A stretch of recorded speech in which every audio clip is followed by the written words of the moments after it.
this computer. Today is December the 5th, Tuesday, December the 5th. We are very, very happy to have Effie Shoham, Professor Effie Shoham Steiner, Ben Gurion University. Effie, of course, is no stranger to us, as we've had him as our scholar in residence a couple of times. They've been wonderful, wonderful experiences. We're here at a complicated time, and we have been talking about that since October the 7th.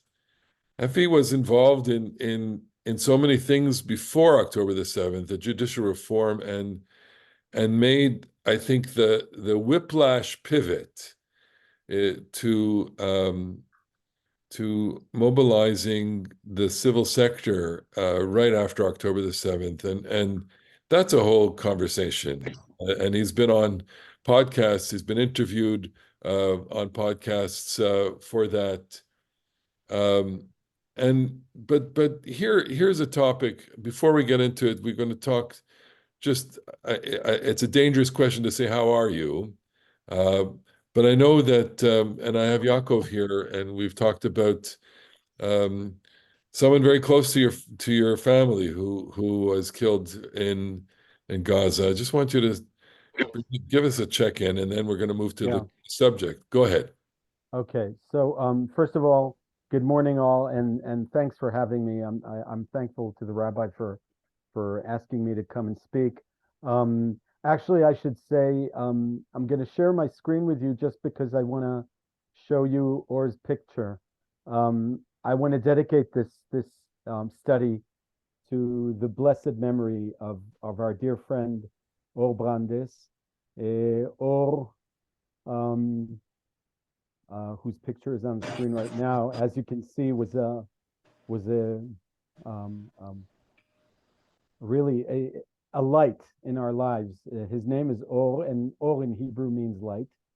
And Or was a very, very close friend of my son, Adi. Yaakov, the rabbi's son, is a close friend of my oldest son, Shachar. And after Shachar, we have Adi. Adi is 25.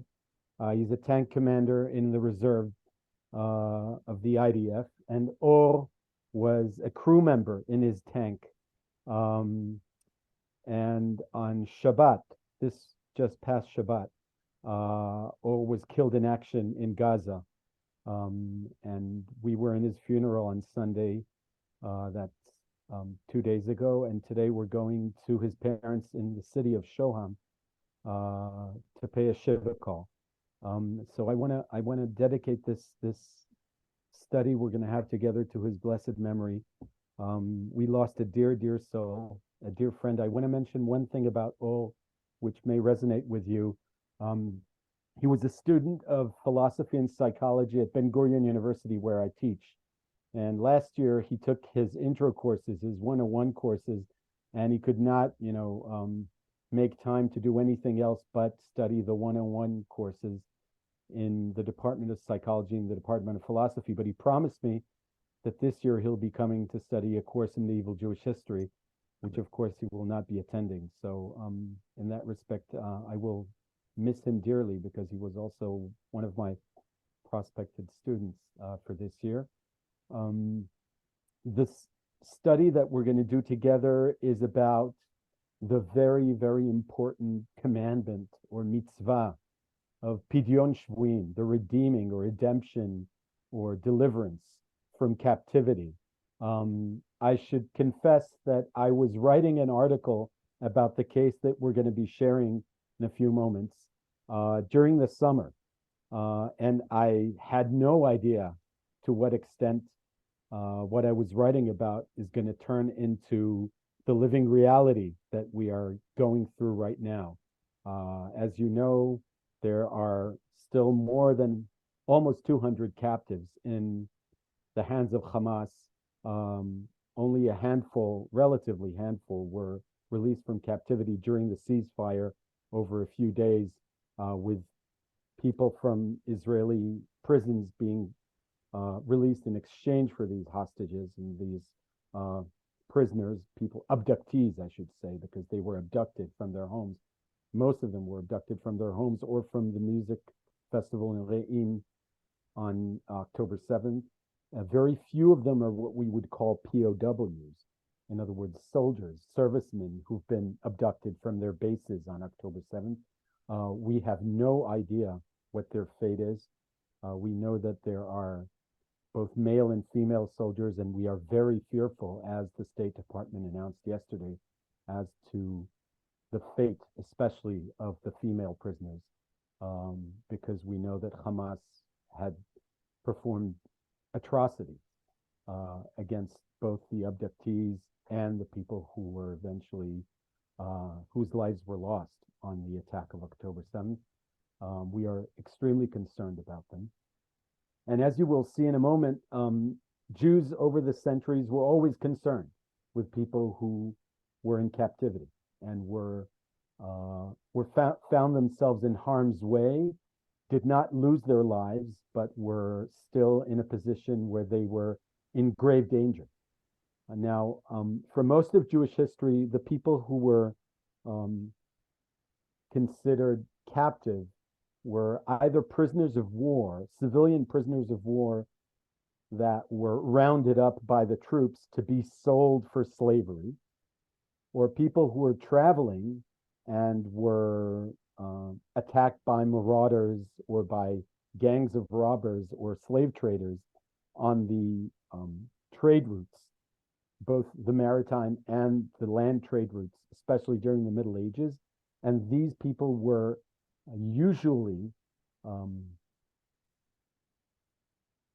taken by their abductors and sold on the slave markets. I want to remind you that till the 19th century, slavery was a trade. Today, it's of course banned all over the Western world, and we know that there are places where it's still practiced, but it's practiced under the radar. In the Middle Ages, the period we're going to be discussing shortly, slave trade was a legitimate trade, and slaves were sold on markets in Europe, in the Mediterranean ports, both in Europe and in North Africa, Egypt, and all over. And I want to begin with an Egyptian voice, if you can call it that, the voice of Maimonides. Maimonides has a long discussion about redeeming slaves and the mitzvah, the obligation to redeem slaves, is mentioned in the Mishneh Torah, in the big book that Maimonides wrote in the late 12th century, the first real halachic compendia that was kind of, with broad scope. And he put the commandment for redeeming the captives in the overall discussion about poor relief. That's where he puts it.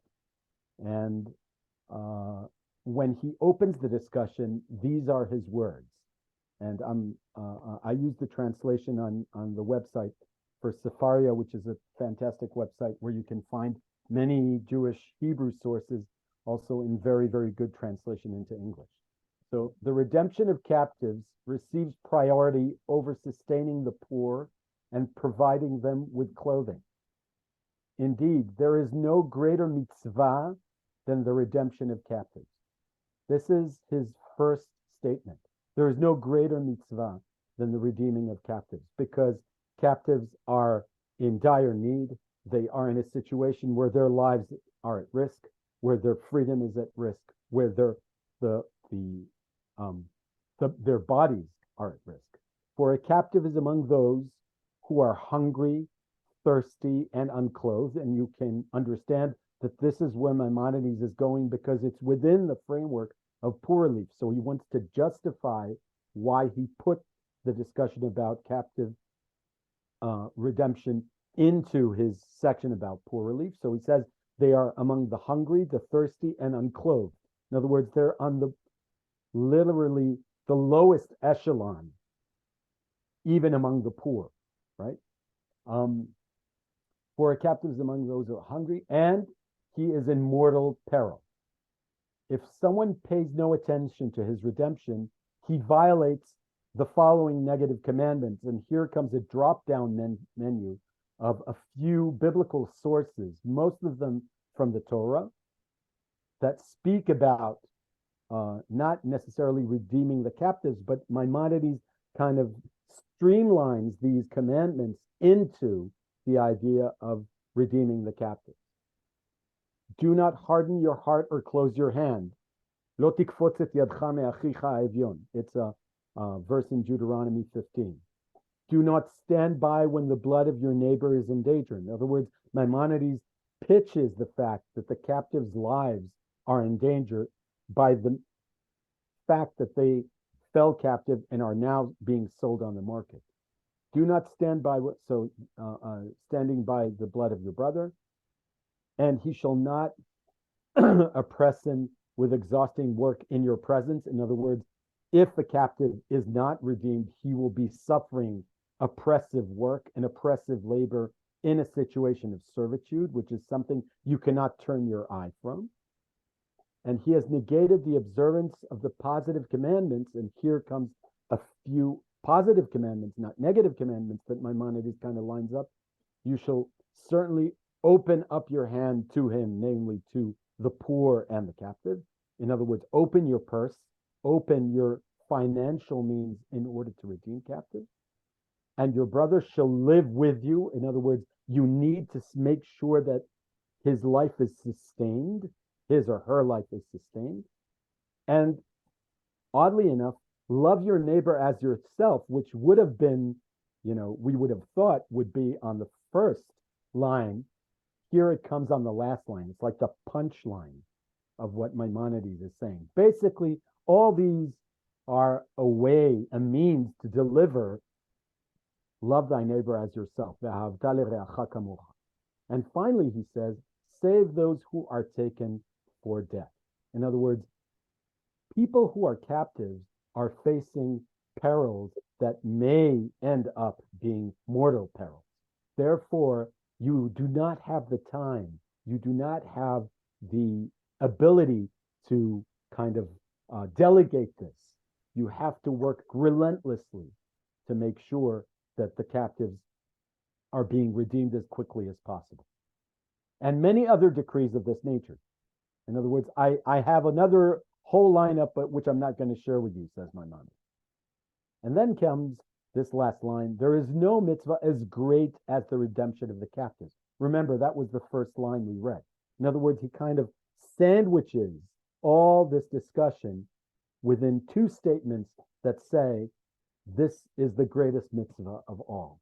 Now, I want to highlight this sandwich because Maimonides starts off with saying there is no greater mitzvah, en mitzvah gdola, that's the Hebrew. And here in the last line, he says there is no mitzvah, en lecha mitzvah rabbah. There is no higher or greater mitzvah. Now, I think that when Maimonides was writing these words, he was also in his mind, because he's an Egyptian Jew, thinking in Arabic. And in Arabic, God's name is Ribon Ha'olam, Rab el Alamin. And when Maimonides says, En lecha mitzvah rabbah, which is the exact kind of metonym to Ribon Ha'olam, basically he's saying, by redeeming captives, you are there standing in for God. You are giving life. You are providing life to someone who is in harm's way. So he's kind of playing that in the language. When people read this, or when this is read out in public, this is what resonates in the minds and in the hearts of people whose language is Arabic. And I should remind you, Maimonides' community is an Arab-speaking community, right? It's Jews living in the Arab world. The book itself was written in Hebrew, but he is resonating to a public, to an audience that speaks in Arabic, thinks in Arabic, and when they hear the words mitzvah rabbah, they think automatically about Ribon Ha'olam, the master of the universe, the Almighty himself, and that we are basically standing in his shoes, so to speak. Now, Maimonides wrote these words in the late 12th century. And what I want to do now is leap geographically from Egypt of the 12th century to Germany of the 12th century. And I want to discuss with you a short story that is found in an amazing collection, a chronicle, a short chronicle written by a contemporary of Maimonides, a man living in Germany in the late 12th century, and his name was Ephraim ben Yaakov of Bonn. Ephraim ben Yaakov of Bonn lived in the Archdiocese of Cologne, and the story we're going to be reading in a moment has to do with how the Jewish community in the city of Cologne kind of pulls itself by its bootstraps and coalesces in order to redeem two Jews from captivity in the city of Cologne in 1171. Now, just to give you a ballpark idea, this is the city of Cologne on the Rhine River in northwestern Germany. This is what it looked like in the 12th century. You see there are a few sets of walls here, right? And the area marked in red is the area of the old city of Cologne that dates back from Roman times. You can see the Roman perimeter of the city of Cologne that dates back to the 3rd century, marked here in blue. And within that perimeter is the old city of Cologne. During the 12th century, the city was expanded twice, first along these purple lines, and then finally along this fortification out here. And what you see is basically the ground map of Cologne as it was known in the 12th century. Note the fact that the Jewish quarter is here, smack in the middle of town, which speaks volumes as to the importance of the Jewish community as a major player in the city. Jews were movers and shakers in Cologne. They were heavily embedded into the city's infrastructure. They were merchants.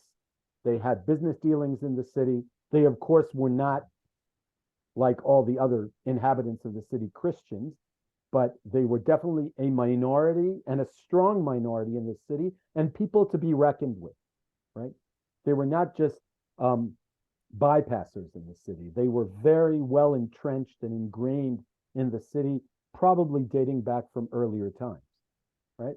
And this is what we today know as the old Jewish area of living. I don't want to call it the ghetto. It's the Jewish quarter of Cologne. It's not a ghetto because it's not walled up. People owned houses in Cologne wherever they wanted, but Jews coalesced around this courtyard over here, which you have an enlarged map over here. And you can see that the Jewish courtyard, the synagogue courtyard in Cologne, is in a very, very central place in town. You see here in the middle the synagogue, the Frauen synagogue, which is basically the women's section of the synagogue adjacent to the shul. There was a mikveh. There was a Tanzhaus, which means a community center where you hold festivities and all kinds of parties. And there was a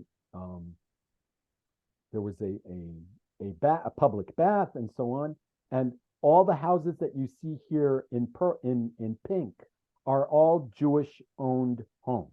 So we're talking about people who have real estate smack in the middle of town. We're talking about a very powerful community, a community with serious economical means.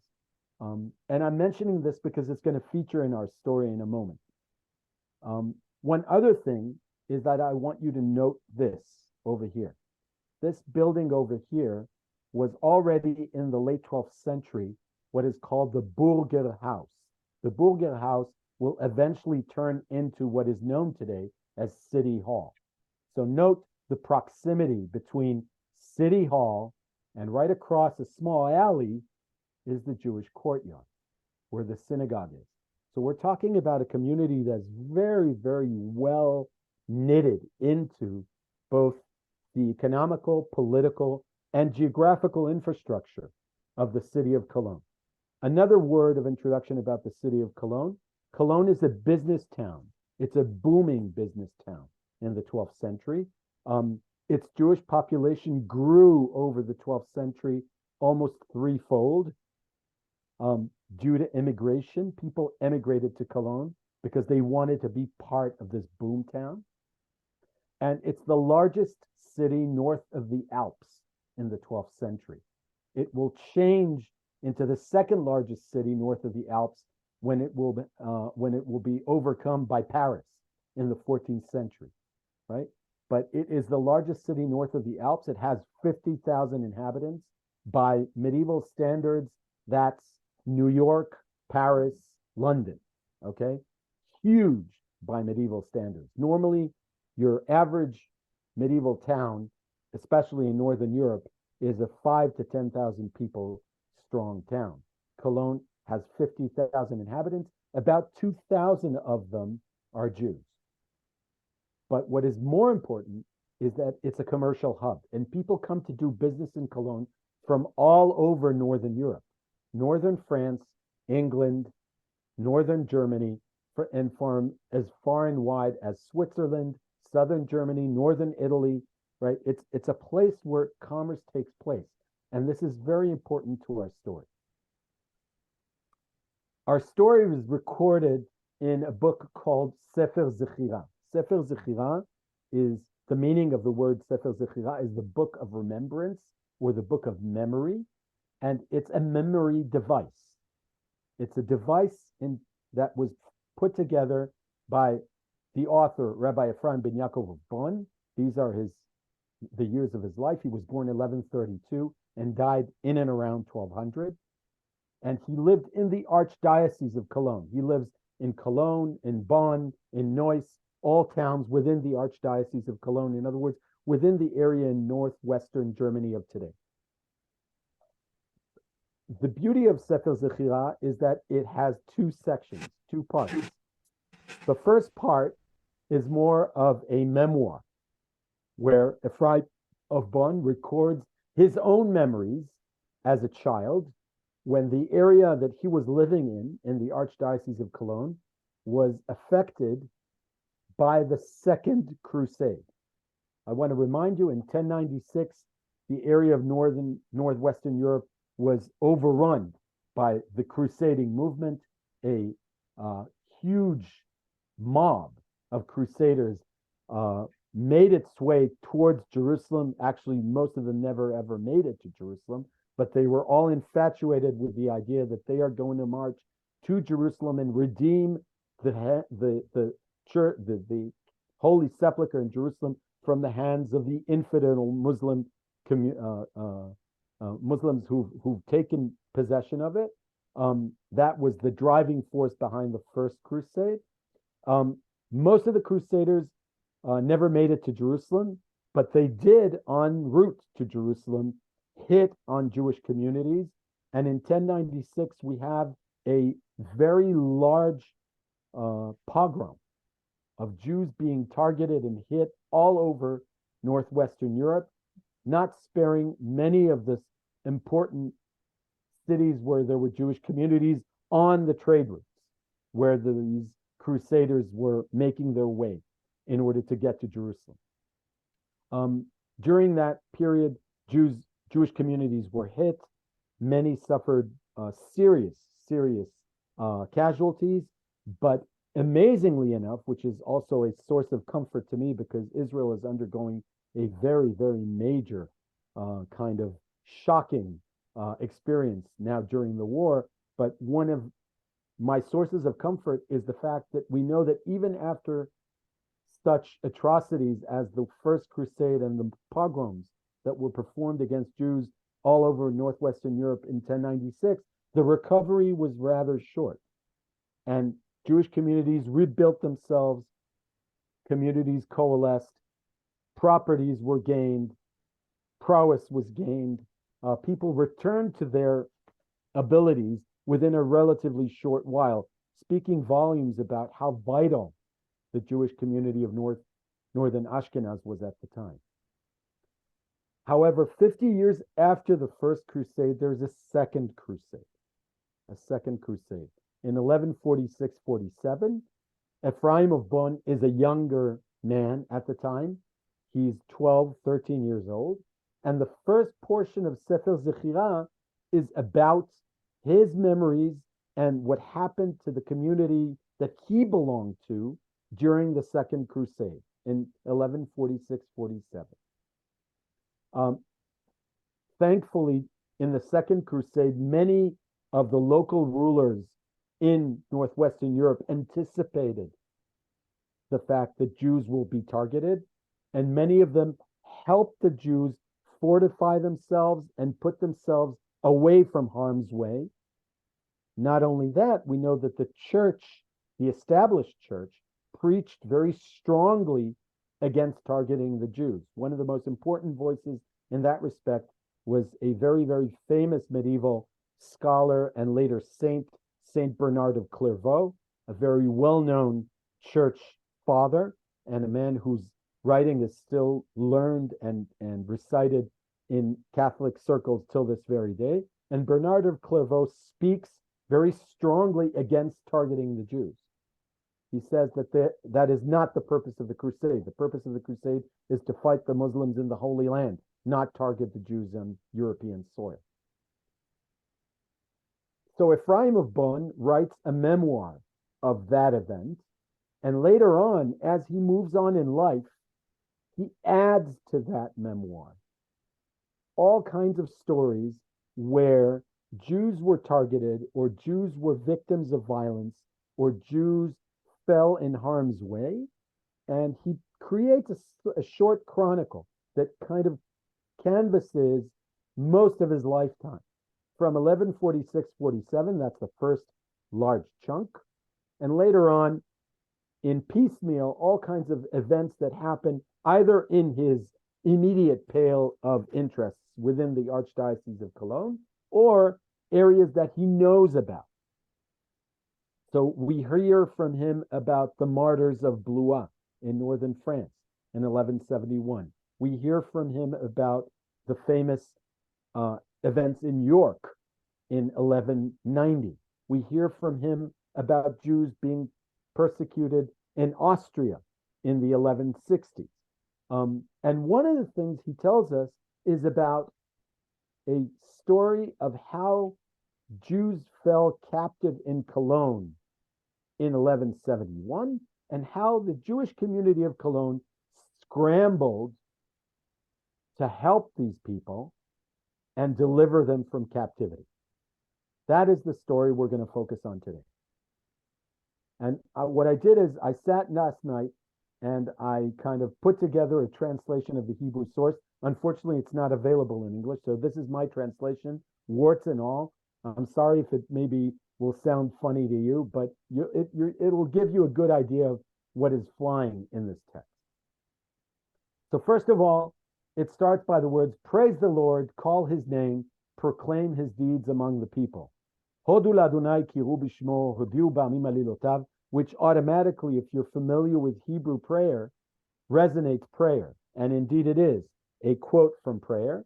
And it is a quote from prayer which automatically, as we start reading, tells us that this is going to be a story with a happy end, because we are praising the Lord for deliverance, which is something that is going to happen down the line. So it's a comforting story. I will add to this in brackets that I think maybe this is all part of a big PR gig that the Cologne Jewish community put together after the fact. When things calmed down, they hired the services of Ephraim of Bonn and said, write down a nice memoir of what happened, because we want to also do some public relations for our community for pitching in and moving in quickly and redeeming these captives from captivity. But that's kind of Effie Shoham's take on the story. Let's read the story first. For grace, chesed, and deliverance are his, the Almighty. It was in the days of Archbishop Philip von Heisenberg in 1171, two Jews arrived in Cologne. One was Rabbi Benjamin, the benefactor from Saint-Valois, or St. Valery on Somme. It's a small town in northern France on the mouth of the Somme River, just where it flows into the sea in northern France. And the other was Rabbi Avram, the scribe of Carentan. It's all Carentan, if you're familiar with maybe with World War II history, Carentan was also one of the towns that was taken by the Allied invasion forces as it landed in Normandy in 1944. And it so happened that these two Jews came to the market in Cologne to do their business, but they were tricked by a devil, a certain coin minter. I say this in brackets, I said, or an official in charge of the value of currency used in the market, because the Hebrew word here is very unique. The word is matbe'an. Matbe'an is a minter, someone who is either a minter of coins himself. I want to remind you, this is medieval times, and people, most of the cities that have the ability to mint coins outsource it to someone in the city who's in charge of those.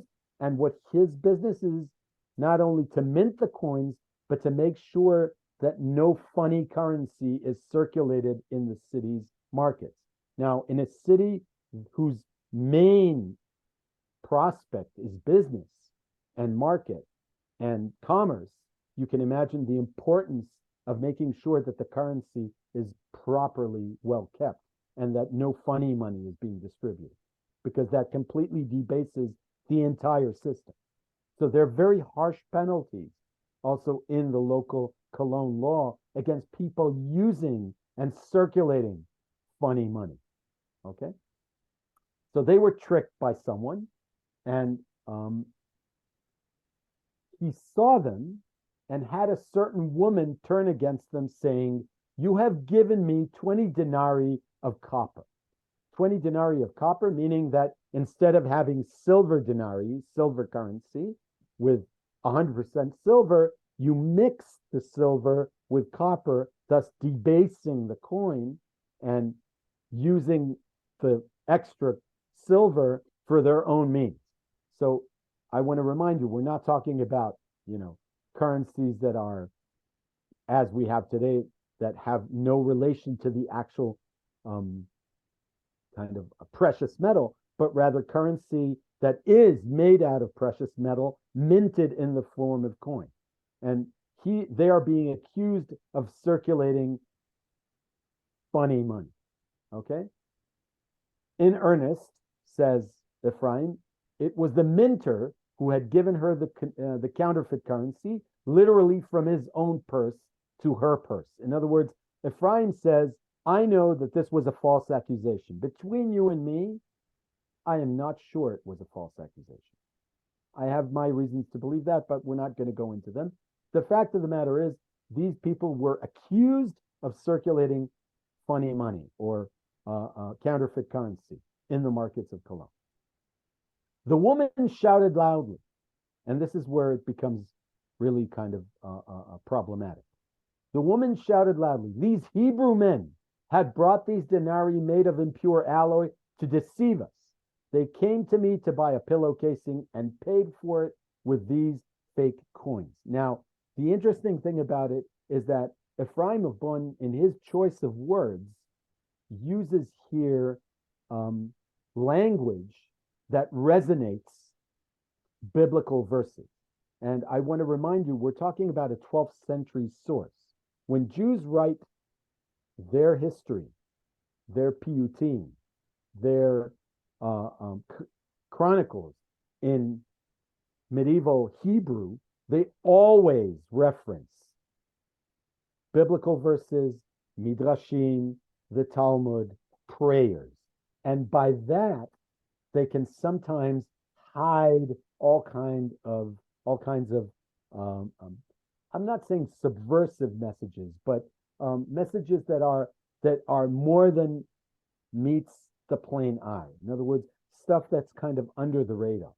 And the language that Ephraim of Bonn uses here is the language used by the wife of Potiphar, who we're going to be reading about in 2 weeks, as she accuses Joseph of supposedly trying to seduce her into a sexual act. In other words, he is an innocent guy and he's being targeted by this woman who was unhappy with the fact that he did not respond favorably to her attempt to seduce him. In other words, this is all, the language here is very, very important. She had hardly finished making her accusations, and hundreds of people encircled the two Jews. And when the Ephraim of Bun makes this sentence or writes this sentence up, automatically whoever reads the Hebrew thinks about the people of Sodom encirculating the house of Lot when the two angels came to his home, to his dwelling, when they were about to inform him about the destruction of Sodom. So the language here is very important. And unfortunately, that is lost in translation. She had hardly finished making her accusations, and hundreds of people encircled the two Jews. The accused were apprehended and taken to the house of the evil customs bureau members. The language here is hamochsim, the people in charge of the customs. The Jews were incarcerated, chained, and tortured. Now, this is very important. According to medieval law in Cologne, Jews enjoyed the fact that they had a privilege. And the privilege was that even if they are incarcerated, they are untouchable. They cannot be chained and they cannot be tortured. That was part of the privilege that the Jewish people in Cologne paid a lot of money for. However, I want to remind you, the people who are apprehended, the people who are put in incarceration, in prison, are not locals. They are not under the umbrella of the privilege granted to the Jews of Cologne. They are foreigners who came to do business. And that is why the local officials incarcerate them, torture them, chain them, because they can. And this is also part of the importance of what drives the Cologne community to move into action immediately. These people are, as Maimonides told us in the entry we read before, they are now in harm's way, not in the point that their freedom or their liberties were deprived of them, but rather they are now suffering physically by the hands of the incarcerators, and therefore there's pressing need to deliver them from the area or from the place they are incarcerated in. Now, I want to pause for a moment and say, had the Cologne Jewish community decided they are not moving in, they could have done something very simple. They could have sat down, have a scribe write a letter, hired a horseman, and sent the horseman out to northern France, 3-4 horse ride days away, and said to the communities in northern France, listen, fellas, 2 of your people are incarcerated in our jails. They have probably done something wrong. It's up to you people to redeem them because they are your people. Because of the intensity of the situation. And I also think because the Cologne Jewish community is afraid of a legal precedent where Jews would be incarcerated, where Jews would be apprehended, where Jews would be chained and tortured, that they move in very rapidly. It's because these are fellow Jews, yes, but they are also worrisome about the precedent set here by the Cologne authorities or by some of the Cologne authorities in targeting these Jews. That's why they don't send an emissary or a messenger out to northern France, but rather move into the scene very rapidly. The sons of Jacob, which apparently means the Jewish elders of the Cologne community, scrambled to meet the local officials. Once they heard of the event, they were saddened and made commitments and bribed the officials, but to no avail. Now, I want to remind you, this is not 2023 United States or Israel. Bribes are not legal with us, but in the medieval world, bribes are part of the parlance. If you want to make the ball, if you want to roll the ball, if you want to create a situation where officials have an incentive to actually engage with you, you put money on the table. And that's what they did, right? So in this respect, they're not out of their ballpark. They're doing what normally people would do in such a situation. However, the officials are bent on not letting the Jews go without a punishment. When they saw their effort was to no avail, they decided to approach the archbishop, bowing their heads down and promising him great bounty. They spoke to his ears with the hope he will intervene on behalf of the two Jews. But he turned his back on them, reprimanded them, as if he had forgotten all the long years that the Jews had paid him and his predecessors tribute. The archbishop delayed his answer and refrained from speaking plainly. And the language that Ephraim of Bonn uses here is also very important. When he tells us about how the archbishop accuses the Jews and says that he will not intervene on their behalf, he's using the language that Joseph uses against the brothers. When Joseph approaches the brothers, when he's still not been known to them, he says, Meraglimatim. It's the exact language employed here. And what this tells me is that this may all be a game. The archbishop already at this point decided that he's going to release the prisoner. But the archbishop also has to keep face to his crowd, to his officials. He's willing to take the tribute, but it's going to be a game. People are going to play the roles that they're entitled to play before things kind of unfold properly. So already at this point, if you read the Hebrew, you know that this is going to play out nicely. However, the two Jews that are incarcerated are not privy to this information. Note another fact. What is the name of the two Jews? The two Jews are named Binyamin and Avram. And the reason the archbishop is referred to here as a Joseph is because a Binyamin was falsely accused of stealing, and Joseph is putting on a show in order to eventually deliver him and show his real face to his brothers. In this respect, although the text is anti-Christian and uses kind of blatant anti-Christian language against the officials and against the archbishop, the kind of covert message here is that already at this point, everybody was doing kind of a wink-wink situation, right? I'm going to play my role, you're going to play your role, and eventually it's all going to play out nicely. Okay? All right. We're halfway there. So the prisoners were delivered right after this sentence about the Joseph-like appearance of the archbishop. It says that the prisoners were moved from their place of incarceration to the archbishop's court to stand trial. Now that is very important because where you are held means a lot in the Middle Ages. The people who were the customs official in Cologne in the 12th century were local patrician families. The archbishop was their overall ruler, but they do not see eye to eye with him. And what is beautiful here is how the Jewish community realizes the discrepancies between the different officials and between the different political powers in town, and how they play the game exactly along those sim lines between the fractions and the parties in the city.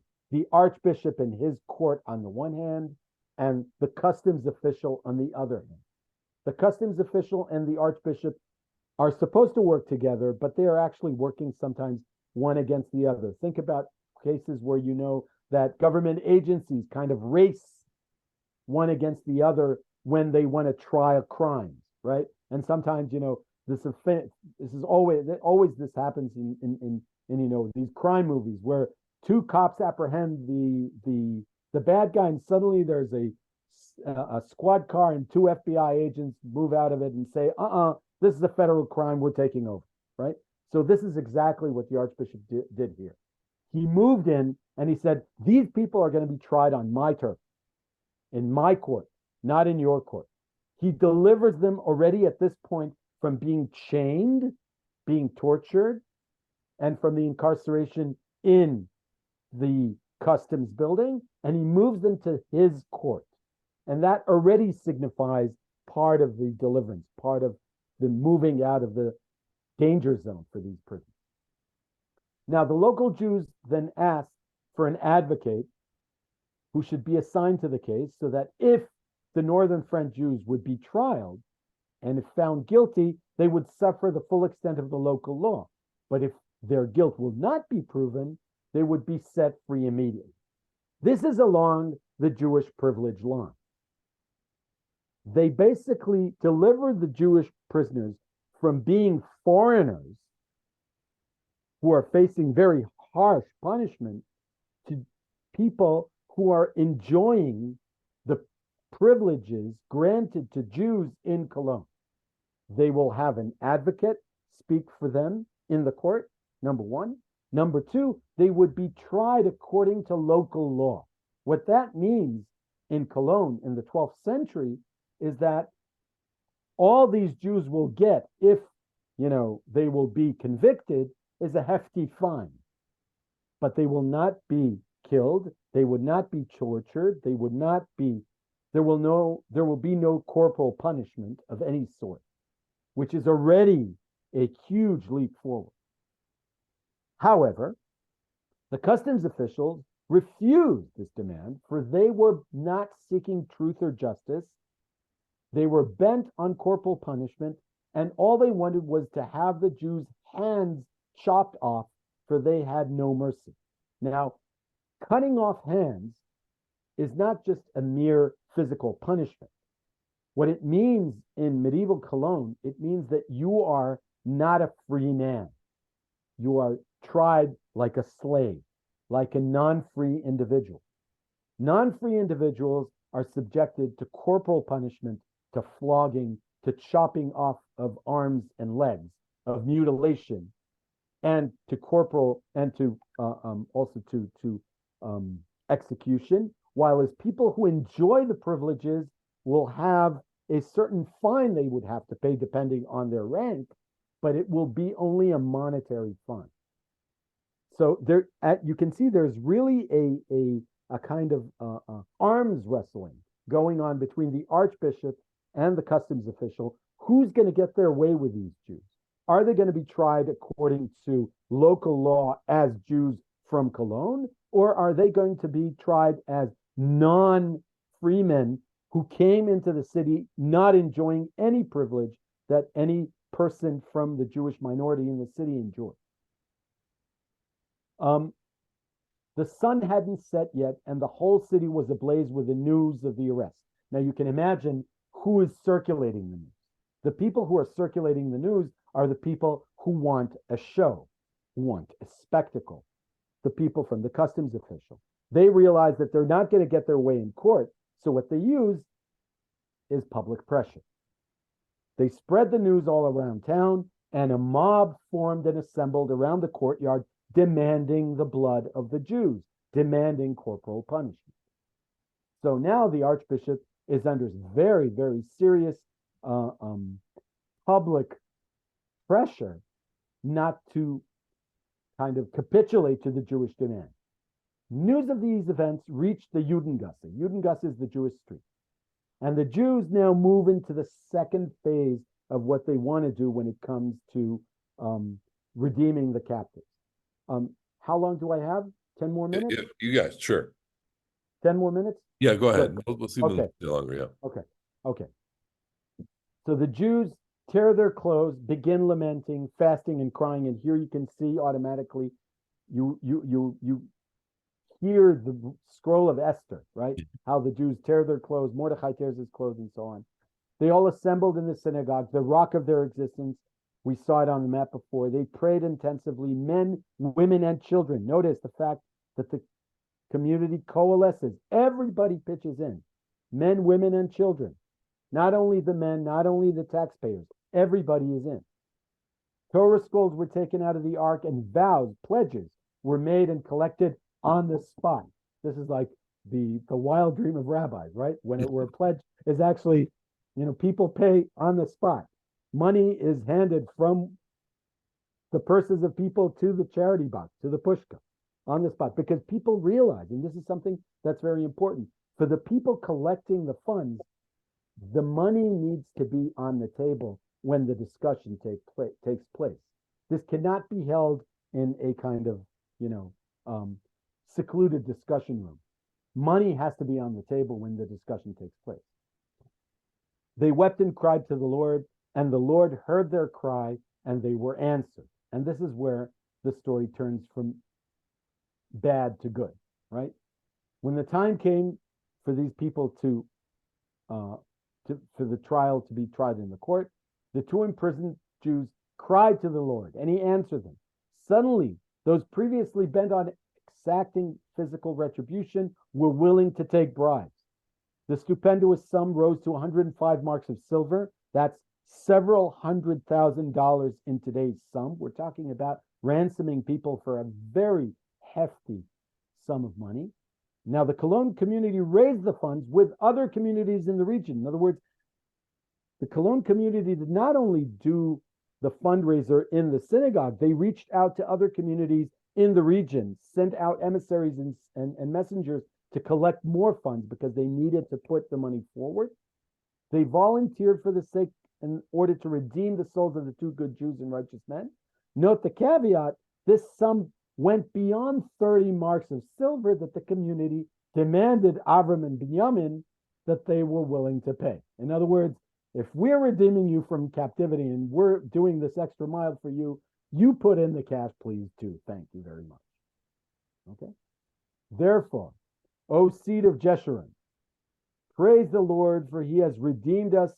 Make his deeds known all over the land, for all the nations know that any man or woman who is brought to the court in Cologne and charged with perjury, murder, or larceny, and the executioner was already summoned, the sentence will not be reverted. However, on these Jews, a trumpet of triumph was sounded, although the executioners had already surrounded Avram and Binyamin, and the bloodthirsty crowd was already clamoring, still deliverance came anyway. It should be noted that never has anyone once designated to be publicly punished in the Cologne court, not a Gentile and definitely not a Jew, escaped this verdict. So he's kind of highlighting how exceptional this case is. And to wrap it up, he says, thank the Lord, for he has exceeded his charity to the city under siege, and blessed be his name, for he has delivered them from the teeth and the clutches of those who persecuted them. He will deliver them from darkness and the shadow of death, and unshackle them. Thank the Lord for his mercy and for the wonders he has done to men. You may know this verse because we say it every time we pray now for the Chatufim, for the abductees. This is literally one of the verses that is used in the prayers for the abductees that we use in synagogues in Israel. Okay? When Avram and Binyamin were set free, they praised to the with high praise the whole community of Cologne, men, women, and children. They also blessed God, the Almighty Redeemer, while placing their hands on a Sefer Torah in the presence of all the assembled. I think that was done in order to make sure that they're going to come up with a cash. In other words, make a vow in a Sefer Torah that you guys are going to pay your share in your own deliverance. The people answered in kind, Amen, and praise be the Lord. Lord, remember, and this is the PR bit, Lord, remember the kindness of the Cologne community and all the Jews in their vicinity for all that they have done. And now, write down so that last generation will remember this. And the created people, whatever that means, Am Hanivra, that's the text, will praise you. And here comes the signature, the young, beloved Ephraim ben Jacob. So this is kind of how it's wrapped up. So let's just summarize, if you let me 2 more minutes. Good. What can we learn from this? A, diligence and speed. The Cologne community could have dispatched a messenger. They didn't do that. They moved in full force. They assembled all the troops. In other words, they enlisted help and aid from the entire communities and in the Archdiocese of Cologne. When they realized that the effort with one local political entity could not be fruitful, they pitched 2 local political entities, one against the other, using their political prowess. and using every tools in their arsenal: bribes, tributes, sexual bribes and extortion, prayers, fasting, public lament, everything. They use all the guns they can use. Everybody is involved: men, women, and children. And the action for the captives is beneficial not only for those who have been redeemed, but also it serves to bolster the image and political and financial prowess of the Cologne community and its leadership. And finally, most importantly, and that's how we know all about this, is because of the PR man. Had this not come down in writing, we would never know about this, because this does not appear in any other record save the memoir and the chronicle of Ephraim of Bonn, to whom we are thankful for letting us know about how important it was for these communities to redeem fellow Jews in dire need. Why don't you open it up here? We're just going to, okay, good. I'm going to put myself in the spotlight here. So there's just so much material here, so rich material here. And of course, we're all trying to figure out how this connects to us. And of course, there's so many different connections. But I want you to grapple with the thorny issue, which is they paid an exorbitant amount of money for these two Jews. How does that not incentivize them? And that, of course, is the issue that is right in front and center with the people that are making decisions in Israel. We have 200 captives, and there are people calling for just empty out the jails, full for full, and how that doesn't incentivize. And I'm wondering if you picked up any echoes of this in this case, or if they had any kind of protective buffer for their community to say, look, this was a one-off event, and you're not doing this again. I don't know if you have any insights on that. Well, first of all, these are two very, very good questions. I failed to mention the fact that the issue of redeeming captives has a discussion in the Talmud. Yeah. And one of the things in the Talmud that the Talmud states very clearly is the discussion in Tractate Gittin is about Pidyon Shevuyim, the redeeming of captives, but there's a caveat. And the caveat is, En podim et hashvuyim yoter mikdei dmehem. The captives cannot be redeemed beyond their market value. Remember, we're talking about people who are sold on the market on a daily basis. People are a commodity in the market, and therefore you do not redeem people who are captive beyond their market value, because that would, of course, incentivize people to know that Jewish communities are going to redeem anyone just for being a Jew. Having said that, I think what motivated the Cologne community and drove them to this rapid action is what I mentioned during our discussion. They were afraid that there will be a collateral damage to this case. I should remind you that when we're talking about the Talmudic discussion, En podim et hashvuyim yoter mikdei dmehem, and the reason for that is mishum tikkun ha'olam, in order to better the world. Now, how do we better the world? That is a big playfield.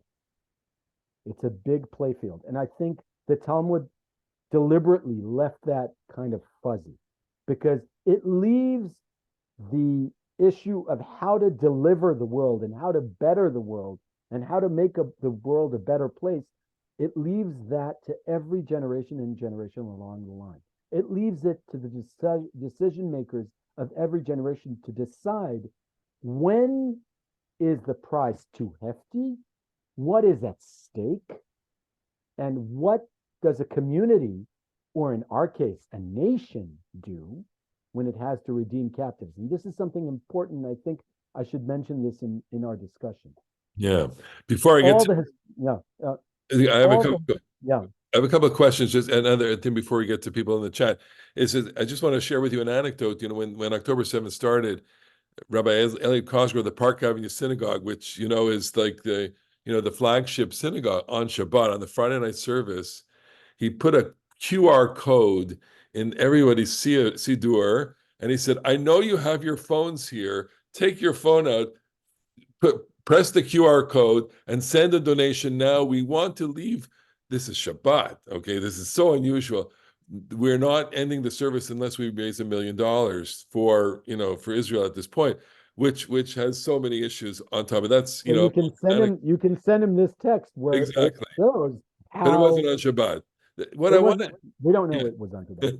So okay, so going to the core of this is talk for a second. There's a social contract, okay, that is being expressed here. It's we would describe it as Kol Yisrael Arivim Zeh B'Zeh, but it's much more than that. It's you are these are two Jews from outside of Cologne.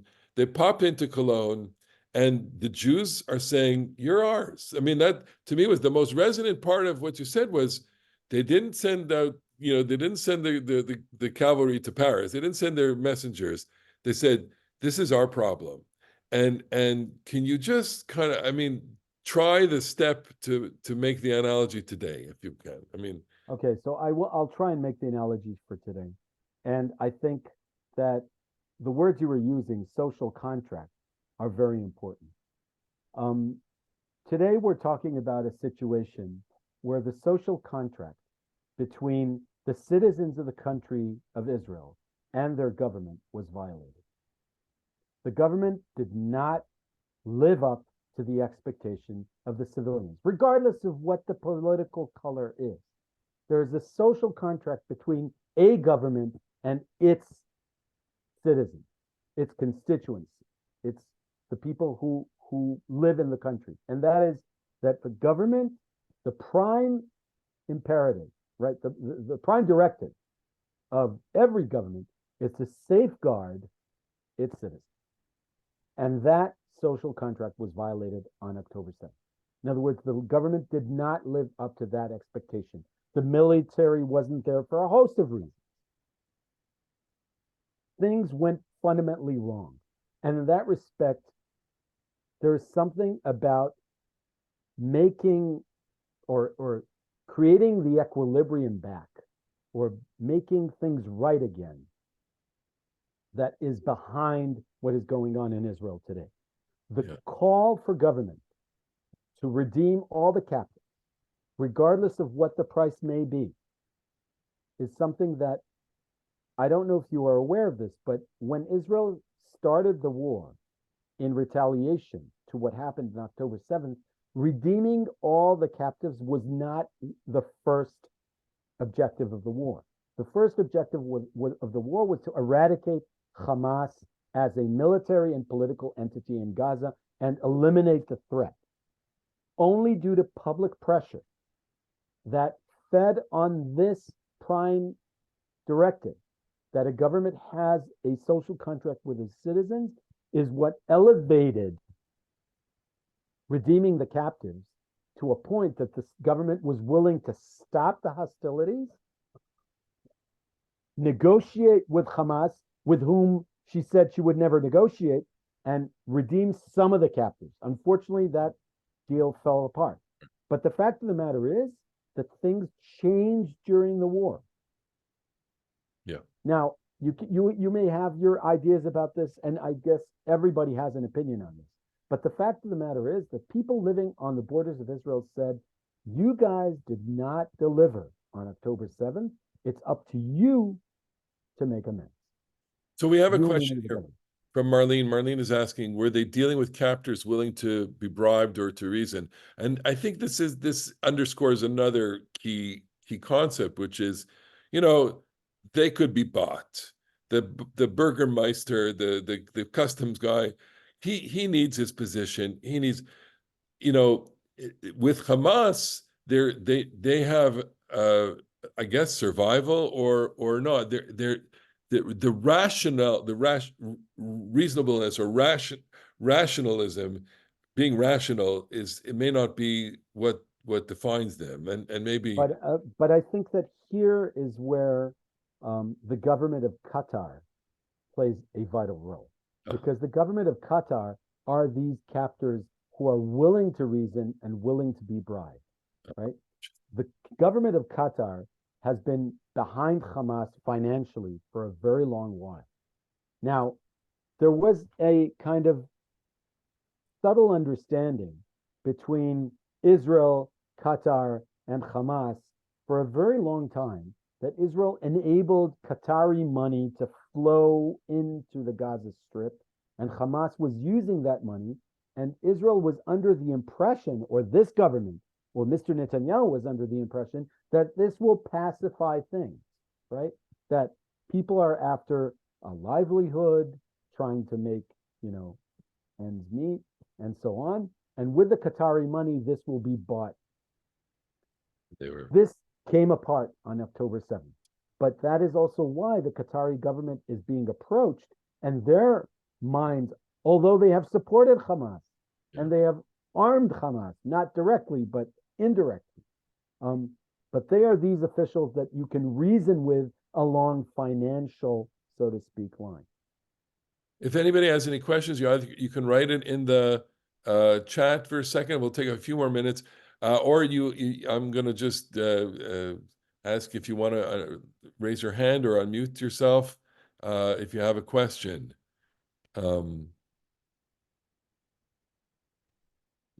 So Effie, just bring yourself 1,000 years now, or 900 years to your neighborhood and to all of us, and what your intellectual life and imaginative life is in Cologne, and your personal life is on your street and in your neighborhood and in Jerusalem and in the country. And I said it was a loaded question, but how are you doing? It's a very loaded question. It's how am I doing? There are a few facets to that. Number one is the fact that I think I mentioned this a few times. I have 5 children, all boys. 3 of them are in the army right now, and all 3 are in Gaza fighting. Shachar, Adi, and Yuval. Shachar is a paratrooper. Adi and Yuval are in tank units, and they're all in the southern front fighting, and we have not heard from them since Shabbat. In other words, when the ceasefire broke down, atrocities began, the army moved in, the ground assault resumed, and since that point, I haven't heard from my sons. Now, in the world that I live in right now, no news is good news. Yeah. Because there are other families that receive a knock on their door. Yeah. And there's someone there to bring some very bad news. Yeah. So I'm very happy with not having news at all. We got in it. In my intellectual capacity, what I try and do during the very long and sleepless nights is to try and delve into the history of the Jewish people, because it provides me with some sort of solace. And oddly enough, as I mentioned earlier, I was doing this before the war, and suddenly this all became eerily relevant. I was talking about Pidyon Shevuyim. I was writing this article about Pidyon Shevuyim, thinking that I'm, drumming up an intellectual kind of argumentation, and suddenly I realized that the sources I'm dealing with are at the core of what the country is facing as we speak. So this relevance has a very powerful effect. And it drew me in, I should say, it drew me in. Because suddenly I as a medievalist, I thought to myself, normally medievalists are not very relevant to the public. You don't call your local medievalist in order to get some counsel about anything. But here, suddenly, the voice of medievalists and the precedents that we hear, and that I shared some of with you, kind of provide a perspective on how we should all engage in the moral, the practical, and any other question we have facing these issues. So it all it underscores the sense of peoplehood, I think, at the core of this, and that that is a line of continuity that we can draw all the way back from what you shared with us. And look, here we are, we're across the ocean, and we're connected, and we are deeply involved in the drama to the extent that we are able to we share in the in the daily, anguish of the entire Jewish people. And I Uh, think also Marlene is 100% right in her comment in the chat. It's almost providential yeah, that we're dealing with these exact stories about Jews. For instance, this Shabbat we read about Shimon and Levi, the maybe, brothers oh of my Dinah, goodness, yeah, who are the crack commando unit who infiltrates Shechem and kills all the inhabitants in order to grab their girl, right? yeah. Um, And here I'm next not this saying that week, this is a movie. Vayeshev, we have Joseph, who's going Right. to be, yeah, very Yeah. powerful. All right, this is where we're gonna. So Effie, first, on behalf of everyone here, I just want to thank you so much. This was, Thank you. it allowed us to step out of the reality, but make the parallel to Jewish continuity from medieval times. I think gave us a lot of color, a lot of insight, and so many more things to ask you. We want to thank you. We want to add our prayers to you and to our families around, that they should be your kids should come home safely and soon, and that we know that there are challenges ahead for everyone, but we are with you, and we thank you for being with us, and we look forward. We thank you for being there for us. I mean, the role of North American Jewry over the past few months, it's always important, but over the past few months, I think the most important line in this is Imo Anochi Batzara. Amen, amen. We, All right. we feel that you are in this trouble with us, and it resonates very powerfully for people back there. Friends, we're gonna end it here. Thank you so Thank you. much for being here. It's recorded, so you can let people know. And Effie, we'll see you soon. See you again. Bezrat Hashem. Okay, Bezrat Hashem. Only להתראות. besorot tov. בשורות טובות. Thank Bye you. bye. Bye bye. Beautiful. Thank you.